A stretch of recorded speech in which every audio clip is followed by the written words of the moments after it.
sa reclamation dito sa may Manila Bay.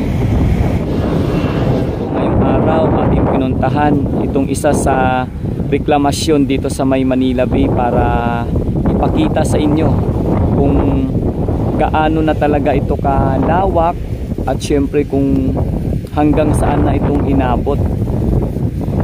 So kahit dito lang po tayo mga kababayan, no? Kahit hindi tayo gagamit ng drone para makakuha ng pinaka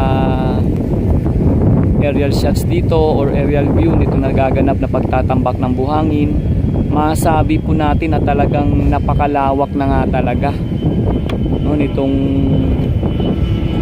reklamasyon dito sa may part ng Pasay area, pero syempre bahagi pa rin po ng Manila Bay.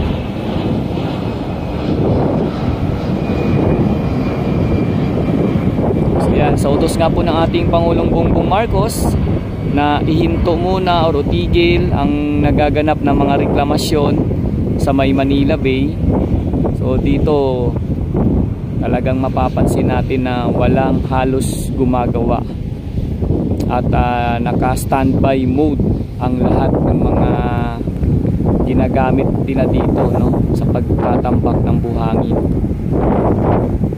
Dati-rati makikita po natin may mga ano dyan may mga bulldozer, bako, no, tapos mga vessel na bumubuga ng buhangin, no, dito sa part na to.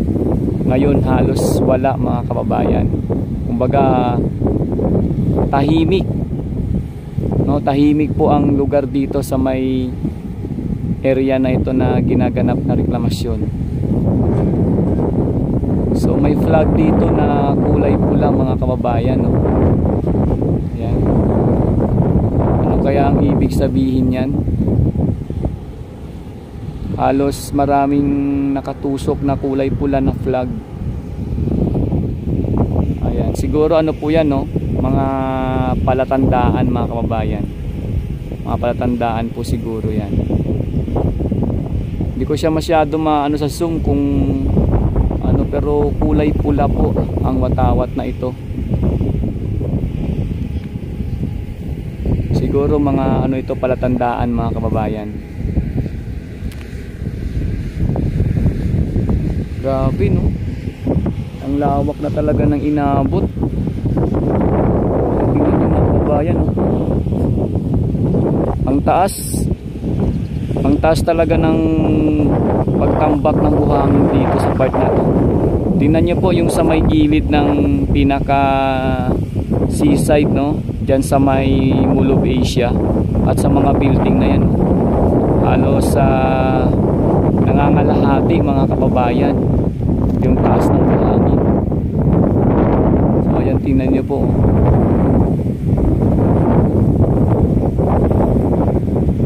At makikita po natin sa mga drone shots ng mga kasama nating vlogger dito na nag-update, talagang as in napakalawak na po ng pinagtambakan ng buhangin mga kababayan.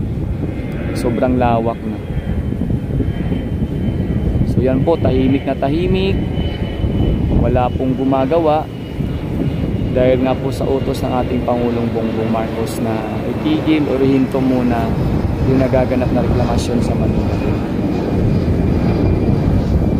So yung mga kabayan ko, no, kung nais po makita at sundan pa yung mga iba pang kaganapan sa may Manila Bay, inyo po sana kung i-subscribe sa aking YouTube channel at maraming salamat po sa lahat ng mga palagi sumusuporta dito sa aking mga updates sa may Manila Bay.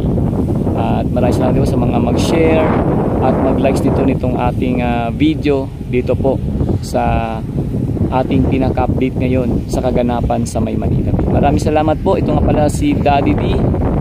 At ingat po tayong lahat mga kababayan ko, saan po tayo dako naroroon. Huwag po ating pabayaan ating mga sarili. Mabuhay po ang Pilipino, mabuhay ang Pilipinas. God bless us all. Maraming salamat po.